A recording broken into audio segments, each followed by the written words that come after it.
Bismillahirrahmanirrahim. Alhamdulillahirabbil alamin.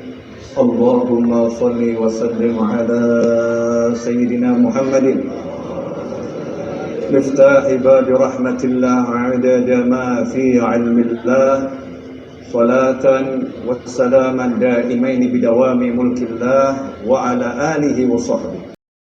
Allahumma shalli ala sayyidina Muhammadin salatan taftahu biha lana futuhal arifin wa tufaqqihuna biha fid din wa ala alihi wa sahbihi. Assalamu alaikum warahmatullahi wabarakatuh.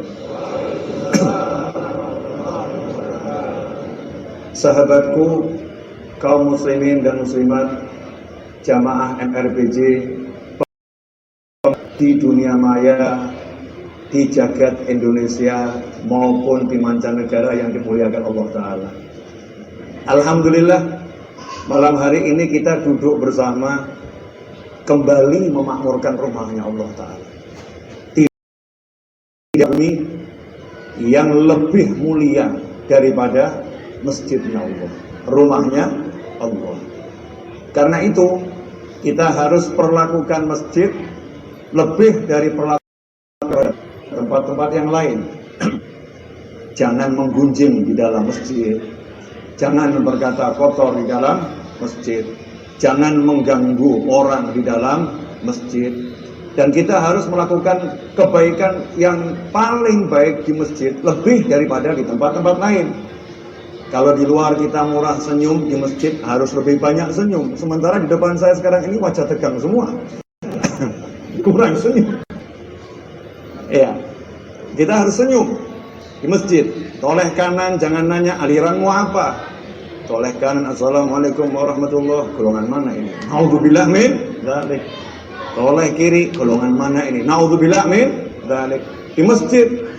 Kalau di luar sana kepada siapapun kita harus menyayangi, baik kepada yang seagama maupun senegara, berbeda agama, berbeda pandangan, kita harus senyum kepada siapapun. Lantas bagaimana di dalam masjid?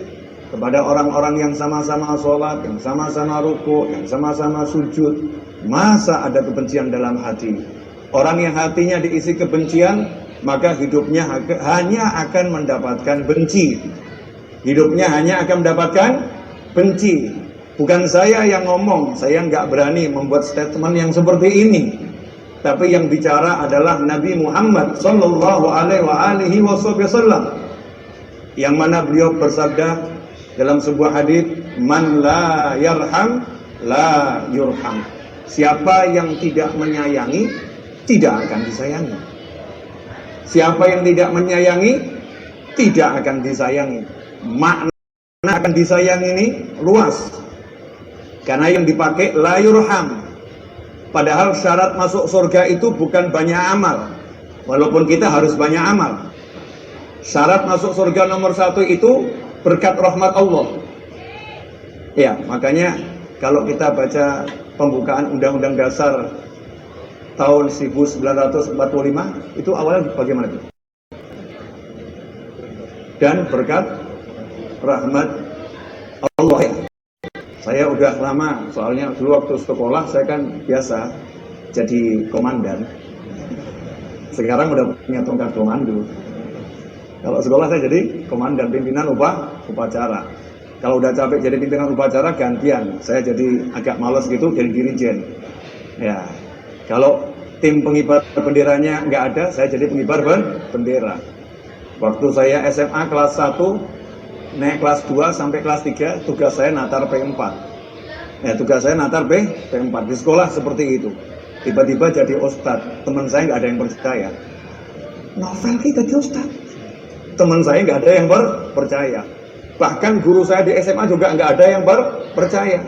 Sampai suatu saat saya diundang sama guru saya ceramah, oh betul Novel. Ya, dikira orang lain. Man la yarham la yurham. Syarat untuk masuk surga itu semua orang tidak bisa masuk surga kecuali dengan rahmat Allah Subhanahu wa ta'ala. Nanti kalau udah masuk surga, baru posisinya tergantung amal solehnya. Yang amalnya banyak ya atas, yang amalnya sedikit posisinya pinggiran. Mudah-mudahan kita termasuk yang di pinggiran, amin. Ya kan dari surga, alhamdulillah gitu loh ya. Ya kan pinggirannya surga kan ya, masya Allah, pinggirannya Tangerang Selatan aja seperti ini kok ya. Bintaro ini kan pinggirannya Tangsel ya. Kalau tengahnya kan ke arah sana kan. Ini kan mepet sama aja Jakarta. Makanya kadang-kadang orang Bintaro nggak mau dibilang tinggal di Tangerang. Ngomongnya tinggal di mana? Jakarta. Jakarta yang mana? Bintaro. Itu bukan Jakarta, Bung. Itu ada di Tangerang Selatan. Untung Pak Wali Kota belum dengar. Ya, saya ngomong agak panjang dikit sambil menunggu kedatangan beliau ya. Nah, man la yarham la yurham. Siapa tidak menyayangi, tidak akan disayangi. Siapa yang tidak merahmati, tidak akan dirahmati. Kan seperti itu. Nah, kalau udah tidak dirahmati, berarti bisa nggak masuk surga? Ya, sampai dapat rahmat, nanti baru bisa masuk surga. Karena itu penting ini buat kita semua. Di dalam masjid, menerapkan sifat yang terbaik. Nanti kalau sudah di luar masjid, jadilah satu dari 7 kelompok manusia yang kelak mendapatkan naungan dari Allah Ta'ala di hari yang tidak ada naungan pada saat itu. Di padang mahsyar itu ada 7 kelompok manusia yang dinaungi Allah Ta'ala, dapat ruangan khusus, dapat keistimewaan. Padahal hari itu hanya 7 kelompok ini, nggak ada yang lain. Siapa salah satunya? Rajulun, seseorang yang hatinya terikat dengan masjid, seseorang yang hatinya tertaut di masjid. Para ulama kemudian menjelaskan apa makna hatinya terikat di masjid. Di antaranya adalah dimanapun dia berada, dia terapkan semua adab masjid itu dalam langkah dan diamnya. Kalau di pasar, ya seperti di masjid. Kalau di kantor, ya seperti di masjid. Kalau di jalan, ya seperti di masjid. Kadang-kadang nih, kalau di masjid baiknya luar biasa. Begitu di luar, mulutnya kasarnya luar biasa. Na'udzubillah min dzalik. Ikhwani rahimakumullah. Ini muqaddimah, belum ceramah. Ya, belum ceramah. Sabar, nyantai aja. Yang mau selonjor. Ya, yang kakinya mau dijulurkan, monggo boleh. Karena kalau dipaksakan nanti kena darah tinggi, kejepit sarafnya, stroke, naudzubillah min dzalik. Ya, biarkan sehat badannya. Rasulullah SAW suka sama orang itu yang nggak maksakan diri. Kalau pengen bersandar, ya bersandar. Kalau haus, ya minum. Lapar, makan. Puasa nggak kuat, ya suruh batalin. Kan begitu ya. Hidup tuh enak, nggak usah dibuat repot, nggak usah dibuat ruwet. Malam ini saya akan bicara cahaya Nabi Muhammad SAW. Ya, cahaya baginda Muhammad SAW. Sedikit saja. Mau bahas cahaya Nabi ya sampai buminya habis, kiamat tiba, sampai di jannah sekalipun umurmu di jannah nggak bisa habis ya. Dari surga nggak bisa habis, nggak akan selesai bahas cahaya Nabi Muhammad SAW. Kenapa? Qala ya Jabiru inna Allah khalaqa qabla al-asya'i nura nabika Muhammadin sallallahu alaihi wasallam min nurih. Bersabda Nabi Muhammad SAW, Qala ya Jabir, hei Jabir, Inna Allah, sesungguhnya Allah sebelum menciptakan segala sesuatu, Allah telah ciptakan cahaya Nabimu Muhammad SAW min nuri, dari cahayanya Allah wa ta'ala. Artinya membahas cahaya Nabi langsung terkait dengan membahas cahayanya Allah Subhanahu wa ta'ala. Makanya nggak akan ada habisnya, nggak akan selesai dibahas. Tapi ada satu kisah menarik yang kita sering baca di maulid. Di maulid itu dibaca. Cuman kadang kita kagak ngerti isinya. Alhamdulillah sih udah baca, udah dengar. Nah, fungsinya hadir pengajian biar ngerti isinya. Ya dari siapa? Dari Abdurrahman bin Auf radhiyallahu anhu. Sahabat Nabi yang bernama Abdurrahman bin Auf. An Ummi Syafa, beliau menceritakan bahwasanya ibunya yang bernama Syafa radhiyallahu anha menceritakan ketika Nabi Muhammad SAW itu lahir, waqad alai yadayya. Syafa ini radhiyallahu menjadi bidan yang menerima kelahiran Nabi Muhammad SAW. Waqad alai yadayya fastahalla fasami'tu qailan. Kemudian Nabi SAW yang saya terima di tangan saya menangis dengan keras. Nabi menangis dengan keras. Makanya kan muncul itu dalam satu lagu, No Woman No Cry. Betul ya? No woman, nukre. Cuman kalian kan salah tafsir. Nggak ada wanita, nggak ada bayi lahir. Maksudnya begitu. Paham nggak? Karena setiap bayi lahir mesti nangis. Jadi kalau nggak ada wanita, nggak ada bayi lahir. Jangan mikir yang jelek-jelek. Saya tuh mikirnya sukanya yang bagus. Bagus-bagus. Jadi no woman, no cry. Cry, betul cry. Saya nggak bisa bahasa Inggris soalnya. Ya nanti disalah-salahin. Yang betul cry atau cray atau cray. Ayo toh, sama-sama nggak bisa aja kok repot. Kata Gus Dur gitu aja kok repot. No woman, no cry. Nggak ada wanita, nggak ada tangisan. Versi Habib Novel artinya nggak ada wanita, nggak ada bayi, nggak ada kelahiran. Jadi wanita itu mulianya luar biasa. Nangis. Kemudian saat itulah Syafa mendengar. Syafa ini belum beriman saat itu. Kan belum beriman. Wong Islamnya belum ditunjukkan lewat Nabi Muhammad SAW. Masih ikut agama-agama yang terdahulu. Belum beriman kepada Allah dan kepada Nabi Muhammad SAW. Tetapi beliau mengatakan, "Fasami'tu qailan yaqulu rahimakallahu aw rahimaka rabbuk." Kata Syafa, saya mendengar ada suara tanpa rupa, yakni suara malaikat. Suara malaikat. Semoga Allah merahmatimu. Semoga Tuhanmu merahmatimu. Masya Allah. Pelajaran pertama. Jadi lahirnya Nabi sudah merubah manusia biasa, telinganya menjadi luar biasa. Syafa itu kan manusia biasa. Tapi begitu menerima Nabi Muhammad SAW, tangannya menerima baginda Muhammad SAW, keberkahan Rasul langsung nempel pada diri wanita yang mulia ini. Apa yang terjadi? Telinganya tiba-tiba mendengar suara tanpa rupa, suara malaikat. Gak sembarang orang bisa mendengar suara malaikat. Semoga Allah merahmatimu. Kemudian hadits itu panjang. Percakapan malaikat. Bawa ke sana, bawa ke sini, bawa ke maghrib, ke barat, bawa ke timur, dan seterusnya. Semua didengar oleh Syafa, bidan yang menerima kelahiran Nabi Muhammad SAW. Nah ini loh ikhwani rahimakumullah. Nah kalau orang belum iman, ketempel Nabi SAW, tiba-tiba jadi sakti. Nah kira-kira kalau antum bagaimana ya? Sebetulnya kalian ini orang-orang sakti luar biasa, cuma merendahkan diri, nggak mau pamer kesaktian, Masya Allah. Dan jangan dipamerkan kesaktiannya, jangan dibuka-buka, Masya Allah. Ini orang sakti semua, saya yakin setiap mukmin itu punya tingkat tertinggi dibanding orang lain, dan punya sesuatu di dirinya yang sengaja nggak dibuka. Nanti kalau kepepet kan muncul itu. Kalau udah kepepet nanti muncul kelebihan yang dimilikinya. Karena apa? Karena kita sholat, kita ruku, kita sujud, kita sholawat, kita amalkan sabda-sabda Nabi Muhammad SAW. Yang nempel di diri kita itu banyaknya luar biasa. Kemudian yang menarik, Syafa itu mengatakan saat itu tubuh Nabi SAW bercahaya luar biasa, sampai-sampai aku bisa melihat kerajaan di Syria, Busra itu bisa kulihat langsung dengan mataku seperti ada di hadapanku.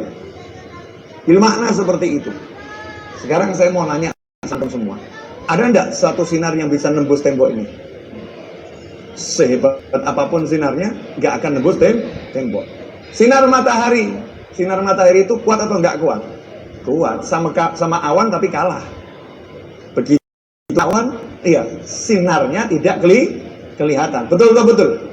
Tapi sinar Nabi Muhammad SAW mampu membuat tembok itu hilang, tapi temboknya nggak jebol.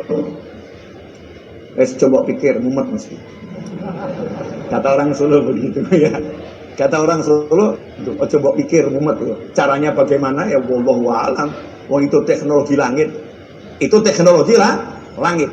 Nggak bisa. Nabi Muhammad SAW, nurnya, cahayanya bisa membuat tembok itu tidak ada. Dan yang luar biasa, bisa membuat kerajaan yang ribuan kilo, sekitar 1000 kilo, menjadi berada di depan mata, sehingga bisa dilihat dengan jelas. Allahumma sholli ala Nabi. Nah, ini yang punya Tangerang lagi datang. Nah, saya numpang di sini ya, kita harus hargain yang punya Tangerang datang. Santai dulu, nyantai. Ngaji sama saya itu nyantai-nyantai saja. Ya. Fadhlu. Sallu ala Nabi. Allahumma shalli alaihi. Bersama wabarakatuh. Silakan. Alhamdulillah. Oke, saya lanjut. Sampai di mana tadi? Tadi sampai di mana? Hah? Salah, yang punya Tangerang baru datang. Simak baik-baik kalau saya bilang yang punya Tangerang baru datang, harus dihormatin gitu. Ikhwani rahimakumullah. Cahaya Nabi Muhammad SAW lahirnya sudah membuka, ya, sudah membuka hati Syafa' bidan yang nggak paham apa-apa. Tiba-tiba bidan itu jadi saktinya luar biasa. Matanya, penglihatannya bisa melihat jauh, tapi yang jauh jadi dekat. Susah ya. Teknologi sekarang pun belum bisa. Ini online ya, online. Tapi kan nggak bisa saya sentuh. Kata anak saya waktu masih kecil dulu ya, masih balita. Kalau saya video call, Abi, ada kacanya. Dipegang nggak bisa, ada kacanya. Nggak bisa. Tapi kalau yang dialami Syafa, bukan layar. Tapi betul-betul itu jadi dekat. Jadi kalau melangkah ya nyampe ke sana. Kalau dipegang ya ada. Nah itu bagaimana? Yombol, coba pikir. Orang tekan ra, jeblok sirahmu. Kata orang Jawa begitu. Semua itu ada kapasitasnya. Listrik itu kalau bebannya kelebihan meledak. Betul kan ya? Ada kapasitasnya. Maka jadi manusia jangan gaya mau mikirin Tuhan. Gak kuat kamu. Jeblok. Gak bisa. Nah, yang gampang-gampang saja. Jangan yang ngel-ngel. Saya ingin bertemu dengan malaikat. Waduh, kabutan. Berat. Yang gampang-gampang saja. Nanti kalau udah waktunya kamu ditemui malaikat, pasti. Kapan? Israel. Betul. Lah ya, gitu aja kok. Repot. Santai. Boleh dilanjut. Nah, ternyata cahaya itu bisa membuat sesuatu yang jauh menjadi dekat, ya, dan kelihatannya nyata. Cahaya Nabi Muhammad SAW. Nah ini kalau Syafa' yang waktu itu belum beriman, dan anugerah seperti itu. Nah kira-kira seharusnya kita dapatnya seperti apa? Banyak. Masalahnya kita kan nggak tahu cara makainya. Tapi ada wali-wali Allah yang tahu cara makainya. Saya mau kasih satu cerita ya. Percaya boleh, nggak percaya boleh. Tapi kalau sampai ingkar ya kebangetan. Ingkar kebangetan. Nggak percaya, saya nggak percaya. Nggak, tapi kalau itu bohong, hati-hati. Saya bukan pembohong. Saya nggak suka buat hoax. Semuanya ada dalam Loh itu di kitab mana? Sorry bro, berita yang nggak jelas aja kamu langsung percaya kok. Betul kan ya? Berita nggak jelas kamu langsung percaya. Masa bukunya para ulama yang terpercaya kamu tidak percaya? Seperti yang saya sampaikan kemarin di pengajian, Thanos saja kamu percaya kok. Thanos dulu ya. Film apa itu? Hah? The Avenger itu ya? Oh, Marvel itu. Thanos tuh kamu percaya. Saya tuh mikir-mikir, ini Thanos tuh kira-kira orang mana gitu ya? Aslinya itu. Saya nggak percaya Thanos itu dari Amerika, nggak percaya. Karena saya nggak ketemu bule pakai cincin. Nggak ketemu. Bule itu pakainya kalung, anting-anting, betul kan ya? Yang suka pakai ake itu, ya orang Solo suka gitu. Pakai ake. Orang Jawa, nih Pulau Jawa suka pakai ake. Orang Kalimantan suka pakai ake. Artinya Indonesia banget gitu loh ya. Indonesia banget, pakai ake itu Indonesia banget. Nah ini kalau Thanos aja kamu percaya, masa kisahnya wali-wali nggak percaya? Di dalam Al-Quran itu banyak kisah wali. Makanya kalau nggak percaya dengan karomah para wali bisa murtad. Kenapa? Sama dengan tidak percaya dengan Al-Quran. Karomahnya loh ya, karomah wali. Oh wali nggak punya keramat, nggak boleh. Yakin Allah memberikan karomah pada para aulia. Kita boleh nggak percaya kalau orang itu punya karomah, boleh. Oh orang itu punya keramat, oh saya belum percaya. Kalau dia punya keramat saya percaya. Wali Songo punya keramat saya percaya. Kalau Habib Novel keramat, oh nggak percaya saya. Nggak percaya. Untungnya ompong kabeh keramat. Misal begitu kan? Saya nggak percaya. Boleh. Ya, tapi kalau kita kemudian mengingkari kisah-kisahnya para wali dengan hati yang ingkar, naudzubillah min dzalik. Dikisahkan, saya mengisahkan ini karena ini masih ya anaknya Mbah Buyut saya sendiri, Habib Abu Bakar bin Abdullah Al-Adni. Saya kan marganya Al-Idrus. Tahu artinya Al-Idrus? Ya gaya dikit boleh ya. Sekali-sekali loh, saya jarang gaya. Mumpung ada Kapolres di sini kan. kayak dikit gitu. Nah, yang namanya Al-Idrus itu singa raja hutan. Dulu Al-Idrus karena di antara para wali di zamannya beliau adalah pemimpinnya. Jadi kalau kakek saya pimpinan para wali, saya paling ujungnya titik-titik ketularan kan gak popo gitu ya. Alhamdulillah, moga-moga entuk gitu kan ya. Amin. Pohon itu buah tidak jatuh jauh dari pohonnya, kecuali kalau dibawa codot.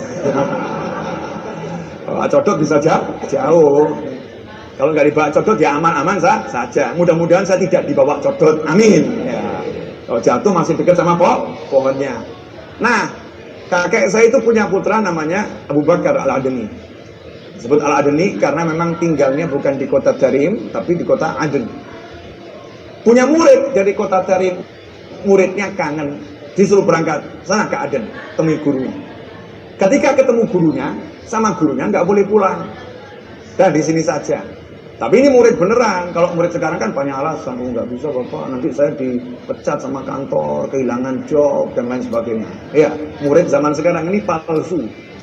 Cari murid asli itu susahnya luar biasa. Sunan Kalijogo tuh loh, murid asli.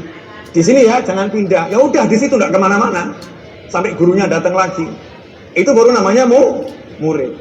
Nah, muridnya nggak boleh pulang nurut sampai datang bulan suci Ramadan. Kangen sama keluarganya di kota Tarim. Jaraknya hampir 1000 kilo. Kangen, kata gurunya, nggak, Ramadan di sini saja. Nurut lagi. Malam hari raya sama gurunya diajak lihat jendela. Ini jendela rumah. Yuk buka yuk. Tuh. Rumahmu, tiba-tiba di luar jendela itu yang kelihatan rumahnya yang di kota Tarim. Rumahmu? Iya. Itu anakmu? Iya. Tambah sedih. Kenapa? Oh, lihat anaknya main-main malam hari raya. Tangannya luar biasa. Terus gurunya mau gini, pengen pulang. Iya, tapi yang ngebayang kok, aduh pulang ini sampainya berapa bulan gitu ya. Kapan sampainya ini? Ya udah pulang sana. Didorong keluar dari jendela sampai kotanya langsung. Allahumma sholli alaihi. Ini loh pengikut Nabi Muhammad SAW. Tapi yang model begini nggak pernah pamer, terus ya viral. Ini ya aku bisa ya viral jorokan. Nah, itu yang viral-viral gitu-gitu kita palsu-palsu. Kalau yang asli sembunyi, kisahnya baru ungkap setelah beliau wafat dan pindah ke alam sana. Kisah itu baru dimunculkan oleh murid-muridnya setelah wafat. Kalau hidup melarang keras, jangan ceritakan. Jangan ceritakan. Biar tidak jadi fitnah. Nah itu caranya para ulama seperti itu. Nah ini cahaya Nabi Muhammad SAW. Ternyata sampai zaman kalau tahu caranya bisa dipakai. Dan mudah-mudahan antum semua nanti bisa memakainya dalam kebaikan. Karena nggak mungkin cahaya Nabi dipakai dalam keburukan. Begitu ya. Nah salah satu manfaat cahaya Nabi SAW adalah kita bisa melihat orang-orang yang punya cahaya Rasul. Makanya Muslim yang satu akan mengenal Muslim yang lain. Cukup lihat wajahnya aja paham, ini orang baik. Oh yang lagi banyak masalahnya. Ini Pak pusing mikir utang. Kelihatan semua itu, kelihatan. Oh ini masalah sama pasangan hidupnya, itu kelihatan. Tapi jangan kemudian kamu tebak-tebak lagi punya masalah ya. Emang kamu dukun? Bukan begitu. Tidak ada judulnya para wali itu membuat susah orang yang berhubungan dengannya. Jadi orang-orang yang berhubungan dengan wali itu nggak usah curhat. Makanya saya melarang siapapun untuk curhat sama saya. Saya katakan, saya tidak terima curhat. Begitu masuk di Masjid Ar-Raudhah di Solo, di pos mau ketemu Habib Novel curhat, silakan curhat sama yang di pos. Saya tidak terima curhat. Duduk, ngobrol, makan enak, saya ladeni. Curhat, no way. Kenapa? Karena orang-orang soleh itu kalau duduk, itu sambil bersihkan hatinya yang di dekatnya. Jadi nggak repot. Makanya wong kang soleh kumpul lono. Kenapa kumpul orang soleh itu jadi obat hati? Karena duduknya saja kita duduk itu dibersihkan, diperbaiki tanpa kita sadar. Gak ada beban. Itu orang-orang soleh. Terakhir, yuk singkat ya Bib ya. Kamu kira singkat? Saya udah ngomong 24 menit. YouTube gak berbohong. Ada menitannya di sini. Ya udah ngomong 24 menit. Nanti giliran beliau bicara. Malam ini istimewa. Masih banyak pembicara yang lain.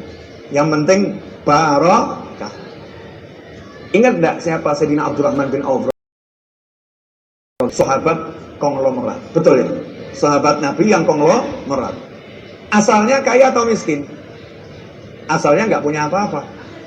Tiba-tiba jadi kaya raya luar biasa. Kenapa? Karena didoakan oleh Nabi Muhammad SAW. agar tangannya berkah. Sehingga Sayyidina Abdurrahman bin Auf itu kalau beli apapun pasti untung, nggak pernah rugi. Makanya sahabat kalau mau beli barang, itu nggak mau beli sendiri, selalu titip, tolong kamu yang belikan, ini uangnya kamu yang beli ya, tolong. Kenapa? Kalau belinya lewat Abdurrahman bin Auf, dijual lagi nggak mungkin rugi. Ini kalau Abdurrahman bin Auf, keberkahannya masih ada di antara kalian. Saya kalau mau beli mobil, titip tak suruh belikan, tolong belikan. Kenapa? Nanti jual lagi nggak mungkin rugi. Jadi kalau beli mobil, jual lagi, rugi banyak atau sedikit? Rugi banyak. Nah kalau masih ada Sayyidina Abdurrahman bin Auf, kalian nggak akan rugi. Berkahnya sampai seperti itu. Loh, bagaimana Sayyidina Abdurrahman bin Auf dapat keberkahan seperti itu? Ingat. Nah ini loh, biar kita paham. Ingat, siapa yang menerima Nabi SAW ketika lahir dengan dua tangannya? Siapa? Syafa. Siapa Syafa? Ibunya Abdurrahman bin Auf. Karena ibunya tangannya digunakan untuk menerima bayi yang namanya baginda Muhammad Sallallahu Alaihi Wasallam, maka Allah membalas anaknya tangannya berkah dalam kehidupan. Sallallahu alaihi wasallam.